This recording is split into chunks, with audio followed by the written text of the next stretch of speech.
Bom dia, pessoal, tudo bem? Depois de um longo inverno, voltamos de novo, nós e nosso microfone poderoso. E hoje a gente vai dar continuidade no que nós estávamos vendo com Karl Marx. Hoje a gente vai ver um pouquinho mais detalhadamente o materialismo dialético e como que Marx ele vai construindo toda a crítica, né, à economia moderna, a partir de uma contraposição que ele vai fazer com as ideias de Hegel, né, o chamado hegelianismo, né, aos tempos de Marx. Hegel ele já havia se tornado um ícone, né, uma referência, de maneira que o hegelianismo ele já estava se dividindo entre hegelianismo de direita e hegelianismo de esquerda, e o Marx ele vai fundamentar de uma maneira mais radical o chamado socialismo radical de esquerda, né, em relação a outros autores que já estavam aparecendo na época e que tinham uma proposta hegeliana de esquerda. Entenda-se por esquerda uma visão maior a respeito da história e do materialismo onde o conflito de classes acontece. Né? Então, Marx ele vai ter um papel extremamente importante nessa fundamentação, e é isso que a gente vai ver hoje. Mas hoje a gente também vai adiantar um pouquinho e ver algumas das críticas que o materialismo marxista acaba sofrendo já logo depois, né, do falecimento de Marx. Já é percebido algumas contradições internas dentro do marxismo que eram extremamente difíceis de serem resolvidas, e de fato as aplicações é, da, do socialismo, do marxismo, elas acabaram sendo abordagens muito comprometidas da própria ideia do marxismo desenvolvida, que é o que a gente vai ver hoje, ok? Então vamos lá. Primeiro, Marx em relação à consciência, né? Quando a gente deu aquela olhada em Hegel, a gente viu a importância do papel da consciência, né? Na verdade, toda a história seria a história da trajetória e da evolução dessa consciência enquanto uma consciência que vai tomando noção de si mesma, né? Enquanto uma autoconsciência, e ela vai travando contato com outras consciências. A gente já viu isso na última aula, como que ocorre esse encontro, como que ele gera um conflito, como que ele vai gerar uma submissão, né? A gente viu aquela figura, que é a figura do senhor e do escravo, né? E, e Marx ele também vai ter uma visão da consciência, só que ele vai ter uma visão invertida daquela visão de Hegel. Para Marx, ele vai dizer o seguinte: não é a consciência que determina a vida, mas a vida é que determina a consciência. Então aqui a gente tem um gráfico que ele já mostra a diferença de visão entre os dois. O que a gente está entendendo por consciência aqui? Primeiro, consciência como capacidade de percepção, né? Lembra daquela primeira figura do rei? Como uma capacidade de reflexão, né? De olhar para si mesmo e a partir daí evoluir. E uma capacidade decisória, que é a consciência que decide o caminho em que ela vai seguir. A partir daí ela vai construindo a vida, a história, os conflitos, né? Essa é a visão de Hegel. E o que a gente entende por vida, né? Bom, a vida é aquele meio que contém os recursos, que possui a estrutura material e, por sua vez, é onde ocorre as relações entre os homens. Então, todo esse elemento da vida, para Hegel, ele é determinado pela consciência no seu passar pela vida. Já Marx, ele vai ver de uma outra maneira, ele vai dizer, não, peraí, não é bem assim. Na verdade, ao contrário, são as condições de recurso, as condições de estrutura material e as relações humanas, o modo como elas vão se construindo na vida, é que vão determinar a nossa capacidade de percepção, a nossa capacidade de reflexão e a nossa capacidade decisória. Não é o inverso. Então veja que, embora Marx ele se espelha em toda a lógica hegeliana, ele inverte o ponto fundamental de Hegel. E ele diz, espera aí, a história da consciência é muito antes uma história como um processo, uma história da vida, onde a consciência, por sua vez, ela sofre todas as influências dessa vida, e ela pode se desenvolver mais ou menos, mas não é ela que vai determinar. Para Marx, ela é determinada pelas condições da vida. As relações entre os objetos e os homens, né? Pegamos aquele terceiro ponto da vida. O ponto das relações para ele é o ponto mais significativo para Marx, porque os recursos e as condições materiais, elas são gerenciadas de maneiras diversas, de acordo com como as nossas relações são construídas. E aí Marx ele vai fazer uma ruptura muito radical e significativa com a economia clássica. Para Marx é o seguinte, o valor de toda mercadoria ele é determinado pela quantidade de trabalho socialmente necessário, ou do tempo de trabalho socialmente necessário para a sua produção. Tá? Então, isso parece uma coisa evidente. Né? O quanto vale uma mercadoria? Ela é apenas o valor do custo material que eu tive nela? É o custo apenas da matéria-prima? É o custo apenas do maquinário usado para transformar aquela matéria-prima em mercadoria? Para Marx, não. Ele fala, peraí, tem a questão do trabalho executado ali. Então, você, ao executar um trabalho, o seu valor, ele é determinado pelo quê? Pelo trabalho socialmente necessário para gerar aquela mercadoria e o tempo de trabalho que você emprega socialmente necessário para a produção daquilo. Junta-se a isso, ao custo material, ao custo com maquinário, e aí você tem o quê? O valor da mercadoria. Quando não te informam o quanto vale esse trabalho, você não sabe, na verdade, qual é o seu valor ali dentro. Esse conjunto todo, que depois vai se transformar no lucro colocado sobre o produto, que é muito maior do que o custo de produção e, portanto, muito maior do que aquilo que você recebe, né? O negócio é vendido a R$10 e é pago R$1 para você. Mas qual foi o custo total? Foi R$10? Foi 5? Foi 8? Então, nesse conjunto, houve o que? Aquilo que Marx chama de mais-valia, né? Que é o valor excedente àquele que diz respeito ao valor da produção e que envolve a questão do trabalho. Em relação à economia clássica, como é que as coisas eram vistas? A economia clássica ela via a relação entre objetos. A mercadoria, a troca, a compra, era uma relação entre objetos. Era a troca de uma mercadoria por outra, seja no sistema de troca, seja no sistema de compra. O dinheiro seria uma mediação entre a troca de mercadoria. Já na visão marxista, o que nós temos? Não é uma relação entre objetos, é uma relação entre homens. O valor do trabalho e do tempo social. E não a troca de uma mercadoria por outra. A mercadoria é resultado mediato do trabalho realizado. E o trabalho ele tem o quê?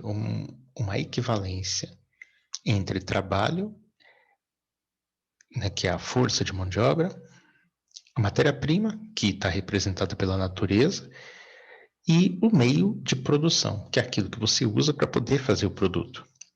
Então, basicamente falando, se eu não tenho a força de trabalho, não adianta eu ter a matéria-prima e não adianta eu ter o meio de produção. Porque é a força do trabalho e do tempo social investido é que vão determinar a mercadoria final.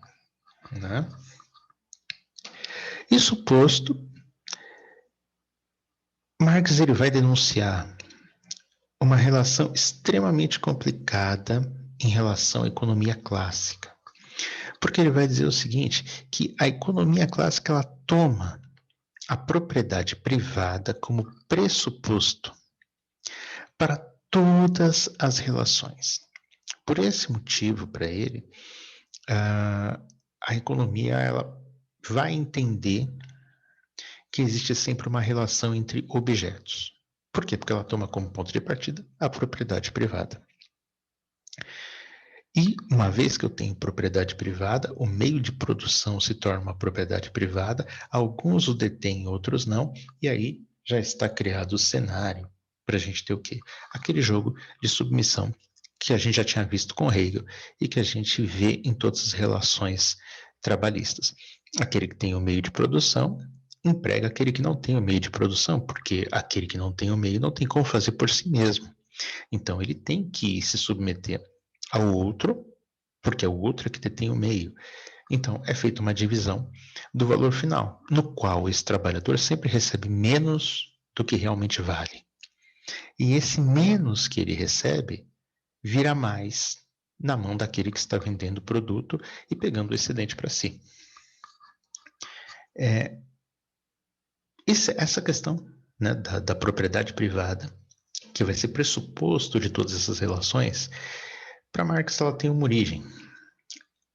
Para ele, a economia clássica transforma um fato em lei e em lei eterna, que é a ideia de que sempre houve propriedade privada e sempre haverá propriedade privada. E isso não é uma questão de relação nem de história, isso é pressuposto, é dado. Quando isso acontece, Marx denomina esse processo de ideologia. Então, no gráfico aqui, nós temos esse processo, como que surge uma ideologia na visão de Marx. Primeiro, nós temos um fato.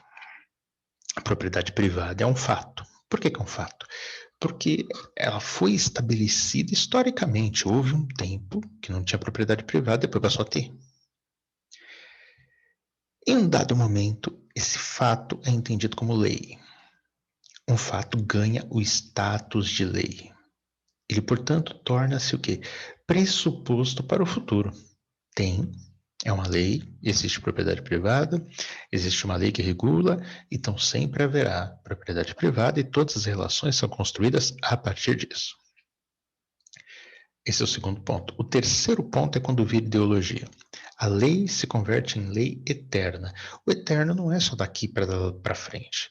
O eterno também é válido lá para trás. Então, é retirada da história, a lei, nesse sentido, aquilo que é um fato que acontece na história, quando ele vira ideologia, ele é retirado da história e passa a ser considerado eternamente válido. Portanto, propriedade privada, eterno. Sempre, sempre houve, sempre haverá, sempre teve. Para Marx, ele diz: veja, isso já se tornou uma ideologia. E para ele, a base da desigualdade, assim como para Rousseau, a base da desigualdade está na elaboração da propriedade privada. Dessa maneira, Marx estabelece uma cronologia, né? Existe um ponto na cronologia, um ponto na história em que não há propriedade privada. Os homens vivem de uma maneira comunal, os homens vivem de uma maneira coletiva. Chega um determinado ponto na história, é fixada factualmente a criação de propriedade privada.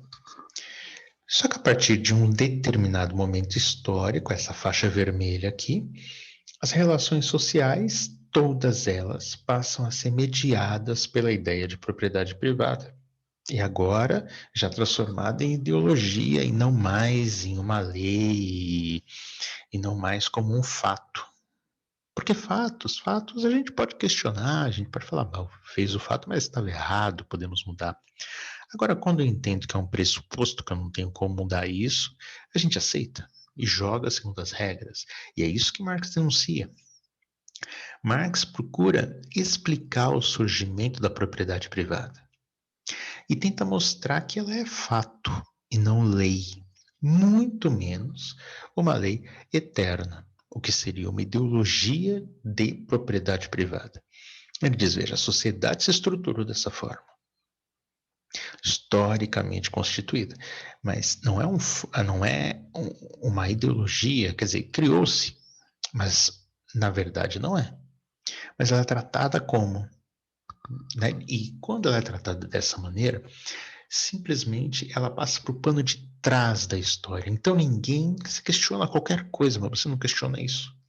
Porque isso passou para o pano de trás da história. E aí, o primeiro trabalho de Marx nesse cenário todo é reverter a essência da coisa. A essência não é mais a consciência, a essência não é mais o ponto fixado de uma propriedade privada, a essência se torna a história. Porque é a história extremamente materializada e concreta, ela se torna o quê? A verdadeira e fundamental história dos indivíduos reais, da sua ação para transformar a natureza e de suas condições materiais de vida. Então, veja que Marx ele vai removendo tudo que ele considera ideologia. Ele diz, olha, quando eu tiro ideologia, eu tenho história. E não a história de uma consciência ou a história dessa ideologia. Eu passo a ter história real e concreta. O que eu tenho numa história real e concreta? Eu tenho indivíduos reais e concretos que vivem nessa terra e que não tem como sobreviver se eles não transformarem a natureza e as próprias condições materiais de vida deles. Portanto, esse negócio de imutabilidade, que é próprio de conceitos, que é próprio de sistemas, que é próprio de ideologias, na história isso não existe. E uma vez que a história que é a essência, então não existe mutabilidade. Tanto das que eles já encontraram existindo, como das produzidas por sua própria ação. Então veja, cada geração de homens que nasce na Terra, eles vão encontrar o quê? Elementos, condições materiais de vida já construídos, uma natureza instituída no status em que tiver, de acordo com o que as gerações já fizeram anteriores, e ele também vai produzir novas situações, novas condições materiais de vida por sua própria ação. A consciência e as ideias, elas derivam dessa história, não o inverso. E se entrelaçam com ela. Tá? Então, por que se torna tão difícil você perceber quem veio primeiro? É meio que a história do ovo e a galinha, né? Quem que veio primeiro? Sem um ovo eu não tenho como ter a galinha, mas sem ter uma galinha eu não tenho como ter um ovo, então ficamos nessa discussão eterna. Por quê? Porque as duas coisas estão entrelaçadas, eu dependo de uma para ter a outra e vice-versa. E ele diz, bem, veja, as ideias e a consciência, elas estão emaranhadas na história. Elas vão surgindo na história, elas vão surgindo em meio às condições materiais. Até chegar um ponto que a gente já não sabe o que veio primeiro. O que veio primeiro? Veio a consciência para depois ter a ideia, veio a ideia para depois ter a consciência. Eu preciso ter uma consciência para escrever uma história, mas se eu não tiver uma história, eu não tenho uma consciência. E ficamos nessa confusão. E ele diz, bem, no meio dessa confusão se aproveita para se sustentar um status material específico, uma condição de relação humana específica que vai privilegiar não a história, mas a ideia, não a história, mas a consciência. Ele diz, olha, precisamos trazer a história para a sua posição adequada. Então ele inverte. Ao invés de ele pegar a consciência e pôr em cima ideia aqui, história aqui, ou ideia aqui, consciência aqui, história aqui, ele põe a história para cá. Então, consciência e ideia, elas passam a se tornar o quê? Construtos, resultados da história. Resultados da luta pelas condições materiais, da luta pela transformação da natureza e da luta que acontece nas próprias relações humanas no meio de uma desigualdade construída e que não era fundamental nem essencial no homem. Outra coisa importante, outra inversão importante. Veja, quando a gente fala em ser social, a gente entende que o ser social é o ser na história. Já a consciência é algo que, inclusive, pode ser ahistórico, ou que pode construir a sua própria história. Para Marx, não é a consciência dos homens que determina o ser deles, mas ao contrário, é o ser social deles que determina a consciência deles. Temos então aqui um outro gráfico que mostra o seguinte: na visão de Hegel, a consciência ela está acima, então ela determina o ser social. O que é o ser social? O ser social é o ser na história, é você se relacionando com as pessoas aqui no mundo real. O que Hegel vai dizer? O nível de consciência que nós estamos determina o tipo de relação que a gente constrói. Já Marx vai dizer o seguinte: não é bem assim. É o nosso ser social que determina a consciência que nós temos. Por quê? As condições materiais, o nosso modo de vida vai determinar como é possível acontecer em relações. E uma vez que é o meio que vai determinar as relações, e a consciência emerge desse tipo de relação que é construída, então, na verdade, é o ser social que vai determinar a consciência e não o inverso. Então, veja, se a gente tem uma matriz hegeliana aqui, a gente tem o espelho dela invertido por Marx.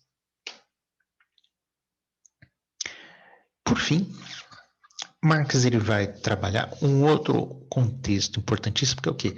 Qual é o resultado de todo esse cenário que a gente apresentou aqui? O resultado é uma alienação. Alienação provocada pelo processo de produção. Segundo Marx, o modo de produção da vida material, ela condiciona, em geral, o processo social, político e espiritual da vida. Ou seja, Marx ele vai dizer o seguinte: existe uma situação complicada. Por quê? Primeiro que a gente inverteu a história e passamos a dizer que a consciência é que determina a história. Historicamente, a gente constituiu a propriedade privada como a base do modo de produção e das relações sociais. E aí nós dissemos que isso estava além da história. Portanto, a história já surge com o conceito de propriedade privada. O resultado disso, a gente produz uma inversão e a gente faz com que o meio de produção, ou seja, um único pedaço da superestrutura que rege as relações humanas, esse único pedaço, ele passa a se tornar determinante de toda a superestrutura, de tudo como as coisas acontecem. Portanto, ele passa a controlar o processo social, ele passa a controlar o processo político, ele passa a controlar os processos espirituais, ou seja, onde se forma a consciência, a religiosidade, todo o conjunto da vida. A descoberta dessa teoria, diz Giovanni Reale, é do condicionamento da superestrutura pela estrutura econômica. Quando eu falo de processo social, processo político, processo espiritual, eu estou falando de estruturas que, quando se juntam, elas formam uma superestrutura que é o mundo humano. Bom, o que Marx diz é que uma única dessas estruturas passa a determinar toda a superestrutura e, portanto, determinar como as outras estruturas vão funcionar. Essa estrutura econômica, ela vai servir a Marx como que como um tipo de fio condutor onde ele vai compreender e explicar como é que tudo vai perder o seu rumo a partir disso. Eles mostraram que com a mudança da base econômica transforma-se mais ou menos rapidamente toda a gigantesca superestrutura.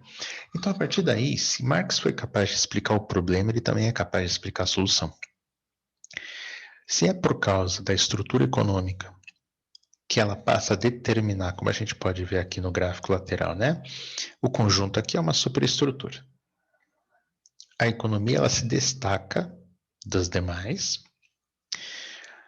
historicamente, só que o problema é que esse historicamente é transformado ideologicamente, e aí o que ela faz? Ela começa a controlar para os dois lados aqui toda a superestrutura. Para onde ela vira, esse conjunto vai virar junto. Ele diz, bom, não fui eu que fiz esse negócio ficar assim, mas já que ficou assim, vamos aproveitar. Porque se o modo de economia hoje e se os meios de produção hoje produzem desigualdade, se a gente mudar isso daqui, bom, a gente muda todo o resto. Então eu não preciso pegar qualquer um desses específicos para mexer, porque eles não vão para lugar nenhum. Se eu não mudar a economia, eu não mudo o restante. Então eu mexo na economia. É a partir daí que ele vai desenvolver toda a teoria e toda a ideia, né, do manifesto comunista e da ideia o quê? De que não há meio termo aqui. De que é necessário você produzir uma modificação radical no sistema econômico se você quiser produzir uma transformação em toda a superestrutura. No plano geral, né, o que Marx está falando? Em suma, Marx ele inverte toda a dialética hegeliana, esse processo, né? Tese, antítese e síntese, isso é chamado de dialética hegeliana, porque ela vai sempre mudando a chavinha e a gente vai evoluindo. Ele inverte isso e ele, um termo que é usado é que ele põe ela de pé. Por quê? Porque ele fixa ela na história. Então ela fica uma evolução que vai subindo mais dentro da história. Ele a transporta das ideias para a história, da mente para os fatos, da consciência infeliz de Hegel, que a gente já tinha visto, para a realidade social em contradição.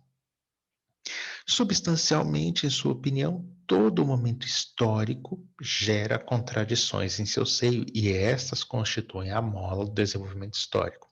Então, veja, é a mesma coisa do Hegel. Ao invés de ele pegar momentos da consciência, como Hegel faz, ele pega momentos da história. Do mesmo jeito que a consciência, cada etapa ela vai ter uma contradição, uma tese, uma antítese, e aí ele vai ter que fazer uma revolução e estabelecer uma síntese, ele vai dizer, a história é a mesma coisa. Né? Eu estou aqui num determinado momento, eu tenho uma contradição. Eu tenho um grupo que advoga uma coisa, eu vou ter um grupo oposto que advoga outra. Eles vão mais ou menos se entendendo ali até chegar uma hora que vai ter que virar, e aí é feita uma síntese, surge um novo grupo, surge um novo momento histórico, e depois vai acontecer o processo tudo de novo, né? Sabe-se lá até onde, na verdade, ele sabe até onde, né? E só termina quando terminar o conflito de classe. Porque eu não tenho mais os dois opostos, né? A ideia de duas autoconsciências opostas que a gente tinha com Hegel, com Marx vai virar duas classes sociais opostas. Então, toda fase da história, nós vamos ter o quê?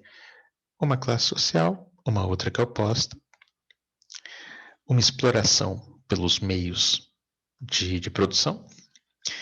Eu tenho uma revolução histórica, e essa revolução histórica apenas faz surgir outros dois opostos que vão fazer a mesma coisa.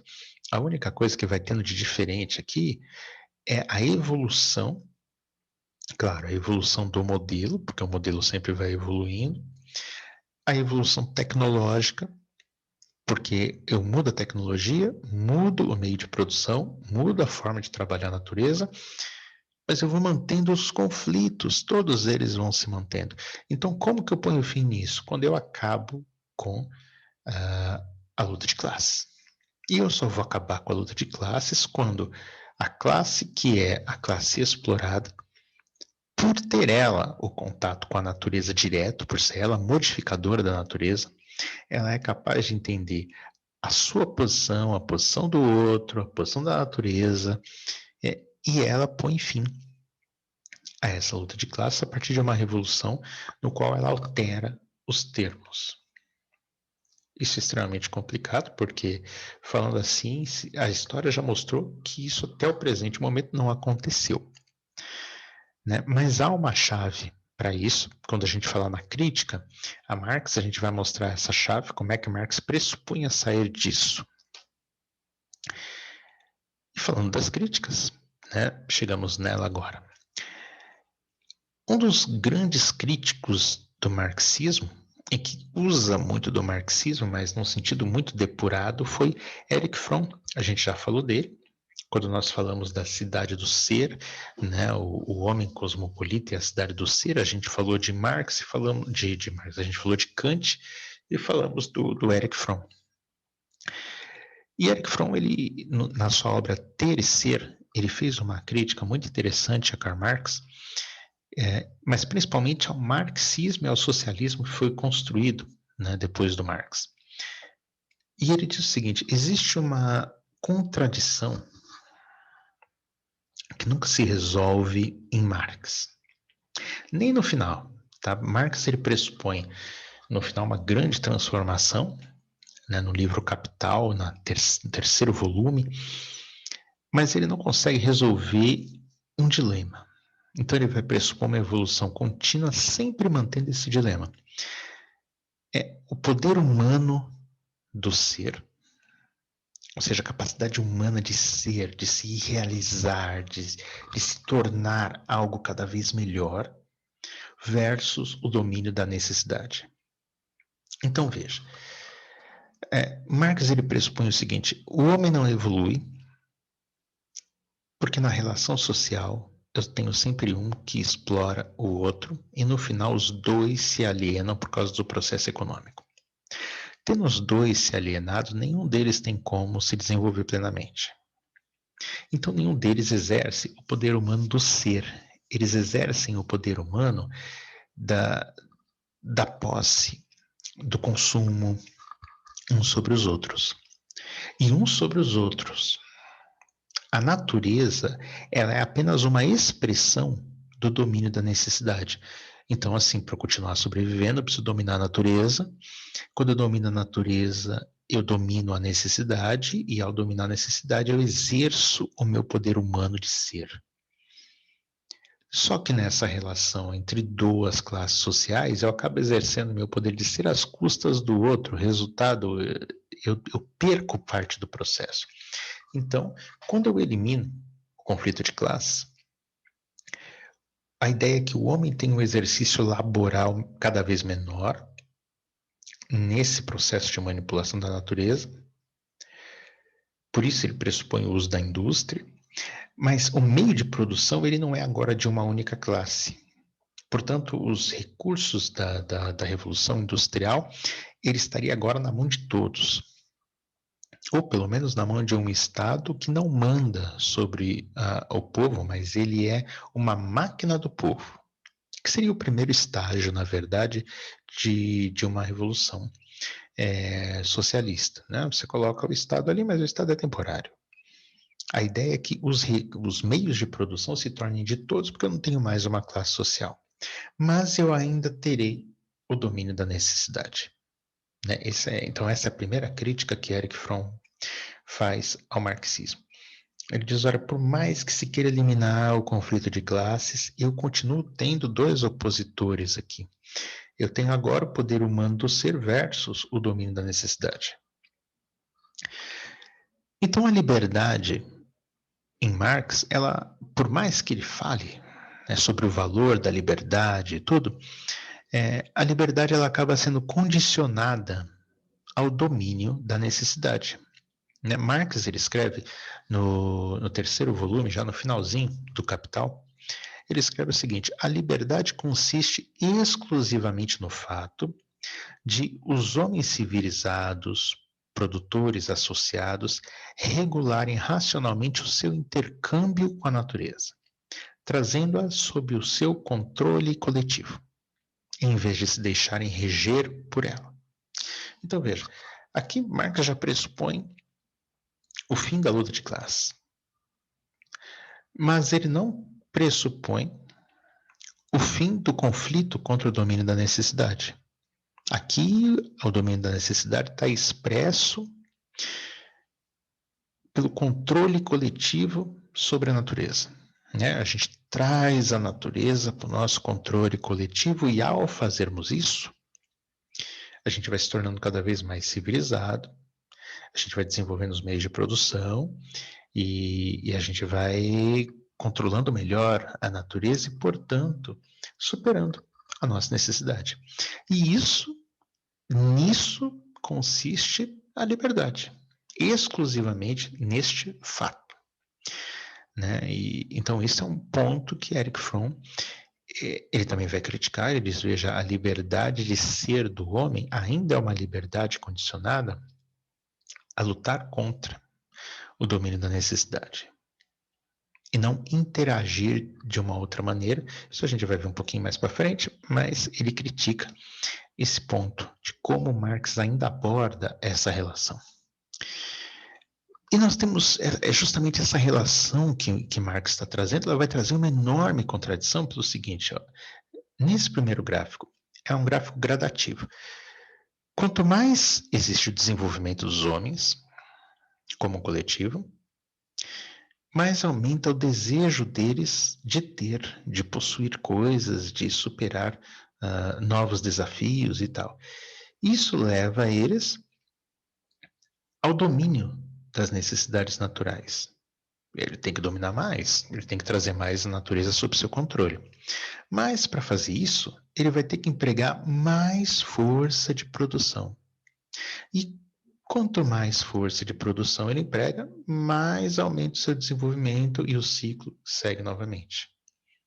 Aí nós chegamos na contradição, que é a seguinte: nós já sabemos que na força de produção e na necessidade aqui é onde entra a exploração versus a liberdade.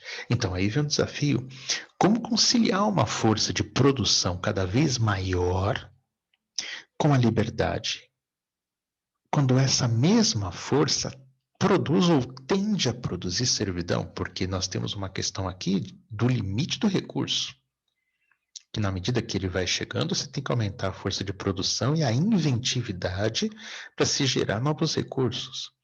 E até onde se mantém esse limite de se esticar essa união do coletivo até que novamente você tenha uma ruptura. Então é o grande risco que se tem nesse modo em que o marxismo planeja as coisas. Marx, no entanto, ele tem uma solução, né? Uma ideia reguladora desse crescimento que a gente está falando aqui. Qual que é a ideia reguladora de Marx? Para Erich Fromm, Marx ele está entre o ter e o ser. Né? Nós temos aqui o meio de produção, e o meio de produção para Erich Fromm, ele vai, e também para Marx, ele tem dois caminhos possíveis. O primeiro caminho é o do ter, que para Marx e também para Erich Fromm é uma forma alienada. Então, tudo que a gente falou da crítica de Marx é porque está seguindo por esse caminho do ter aqui. É quando eu tenho um sistema econômico que domina tudo. Por sua vez, ele substitui a ideia de ser pela ideia de ter. Ele substitui a ideia de realização pela ideia de consumo. Então, a gente passa a ter o quê? Posse e propriedade são os produtos da ideia do ter. E veja, para Marx, ele já disse que posse e propriedade são históricas e não essenciais. E ele vai gerar o quê? Dois vícios, que é o luxo e a pobreza.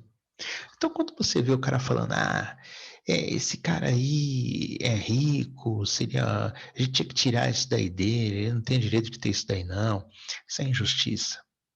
Mas aí o cara faz uma revolução, e o que ele faz? Ele pega exatamente a riqueza do rico e pega para ele. Então Marx fala, veja, isso daí não estou saindo do jogo, eu continuo no jogo do ter. Por quê? A única coisa é que eu estou do lado errado, né? Eu estou do lado da pobreza e eu queria estar do lado do luxo. Então eu faço a minha revolução porque eu quero pegar o luxo do outro para mim. Então Marx diz, veja, isso daí não é a revolução de que eu estou falando. A revolução que eu estou falando é uma revolução que ela vai trazer a esfera do ser para o homem. Que seria o quê? A esfera não alienada. Então, a posse-propriedade, eu acrescento o objetivo, que é o quê? A expressão ativa do ser. A minha expressão ativa, o que é que eu quero fazer? O que é que eu quero realizar? Como é que eu me expresso no mundo da minha forma específica, de acordo com o meu objetivo de criação? Então veja que a ideia de produção, ela agora se associa à ideia de criação. E eu tenho que a apropriação da realidade humana. Então, na verdade, o meu meio de produção não é apenas para lutar contra a necessidade. Ele também se torna um meio de me apropriar da realidade humana. E por isso, eu não vou produzir cada vez mais e freneticamente, né? Naquela progressão que a gente viu no último gráfico lá. Eu não vou fazer aquilo freneticamente, porque eu só vou produzir e ter mais desejos, não é de posse e propriedade apenas. Isso aqui aparece na medida que eu tenho isto. A posse e a propriedade ficam condicionadas ao meu objetivo. Eu gero algo porque eu tenho um objetivo e preciso de um meio de produção para aquilo. Eu tenho um objetivo, uma realidade humana que eu quero expressar, então o meu desejo está aqui, em me realizar e não em possuir. E aí eu construo algo, aí eu vou criar algo porque é parte da minha obtenção da realidade humana. Né? Então, Marx amplia o jogo, e ao ampliar o jogo ele diz, veja, isto é um elemento autorregulatório. Só que, embora Erich Fromm concorde plenamente com isso, mais ou menos plenamente, porque Erich Fromm, na verdade, esse elemento do ter, ele não vai seguir por esse caminho, ele vai seguir apenas aqui por baixo. Erich Fromm vai fazer uma crítica muito grande. Ele diz, veja, Marx colocou os dois pés, um aqui e outro aqui. Mas o socialismo que veio depois de Marx seguiu apenas isso aqui. Então ele fez a Revolução Socialista, mas apenas para distribuir mais e mais consumo para o povo. E não a realização do ser.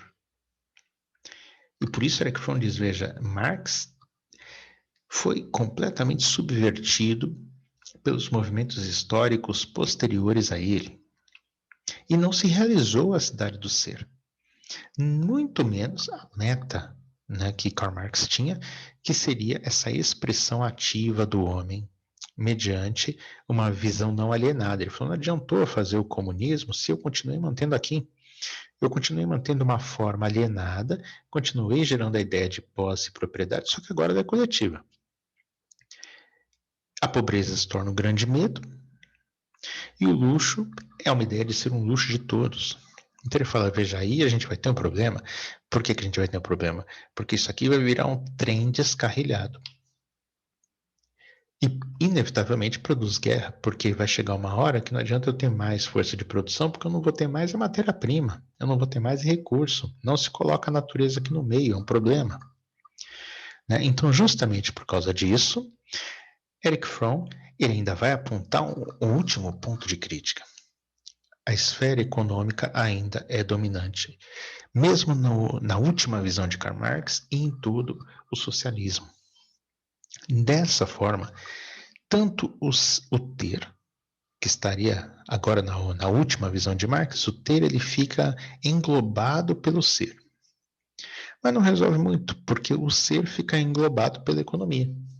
Então, as forças econômicas continuam sendo independentes e continuam determinando esse tipo de relação. E aí Erich Fromm diz, veja, assim a coisa fica complicada. Porque o resultado é uma progressão de necessidades, uma progressão de desejos, os meios de produção vão extrapolar, e ainda que eles não produzam mais desigualdade, eles vão chegar num ponto de ruptura com a natureza. Porque vai ter um desequilíbrio. Então ele diz, aí a gente precisa repensar. E é então que Erich Fromm, ele traz, junto com a sua crítica a todo o projeto, né, marxista, os pontos em que ele viu, existe muita coisa que ele concorda, e existem pontos em que a gente já apontou aqui, em que a circunstância ela vai se distanciar do objetivo original. Então ele diz, veja, nós precisamos rever isso. E é aí que ele propõe o quê?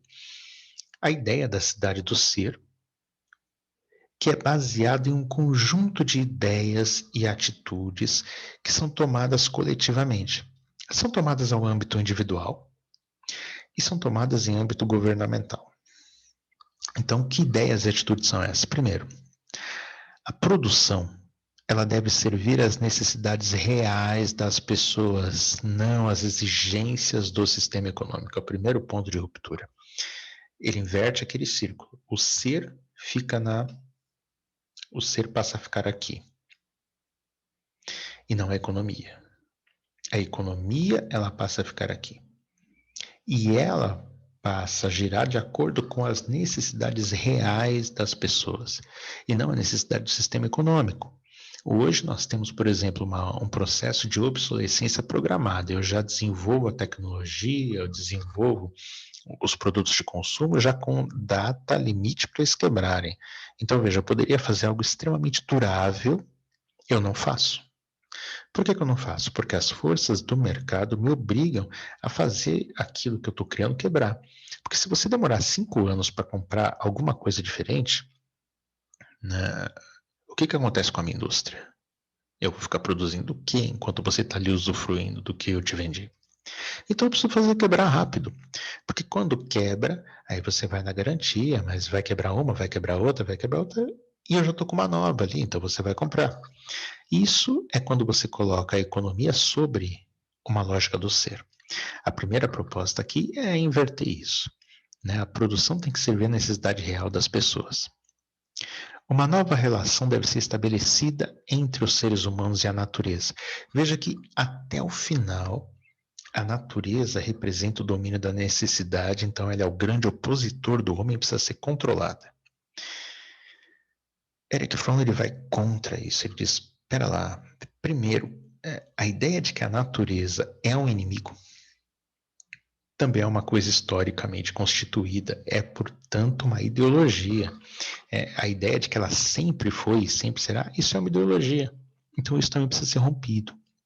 Uma nova relação deve ser estabelecida entre os seres humanos e a natureza, a qual deve basear-se na cooperação e não na exploração. Se a gente entende a lógica e o movimento natural, a gente constrói uma cooperação com ela. O antagonismo, ele deve ser substituído pela solidariedade. Né? Então, ao invés da gente ter esse jogo de um contra o outro, você parte para a solidariedade. É o primeiro movimento para você extinguir a ideia de luta de classe. Eu tenho solidariedade de classe, até chegar uma hora que eu não tenho classe. O objetivo de todas as ações sociais deve ser o bem-estar humano e a prevenção da doença. Né? E não usar da doença como um dos recursos para se manipular uma economia, por exemplo. Se deve lutar não pelo máximo consumo, mas pelo consumo saudável, que conduz ao bem-estar. Então, veja, a ideia daquele consumo acelerado, né? Isso ele fala, bom, eu não preciso disso, a gente acumula coisas que muitas vezes a gente não precisa. Vamos pensar o seguinte, o que realmente é importante? O que é um consumo saudável? É aquilo que vai conduzir ao bem-estar. Então, o que é o bem-estar? Bom, vamos então voltar para o primeiro ponto. Quais são as necessidades reais das pessoas? Atende isso, você vai atender o bem-estar. Se todos estiverem doentes, eu não tenho bem-estar. Então, temos que voltar nossas ações sociais para esse bem-estar e, portanto, para a prevenção das doenças. O indivíduo deve ser um participante ativo e não passivo da vida social. E aí, aquele ponto em que Eric Fromm vai dizer, então, a nossa cultura atual, ou melhor, a indústria cultural, definitivamente não contribui para a criação de um participante ativo. Por quê? Porque a gente consome apenas passivamente. E quando é que a gente cria cultura? E quando é que você cria a tua própria expressão de ser? Porque se o seu trabalho você também não está criando isso, então você está naquele outro modo de trabalho. Você nem sabe o que você está fazendo, você está no modo alienado. Você não quer ter o resultado do seu trabalho, você quer ter o dinheiro. Então o que você faz não tem valor para você. Tem o tempo que você está investindo. Né? Então, esse conjunto de ideias e atitudes, para Eric Fromm,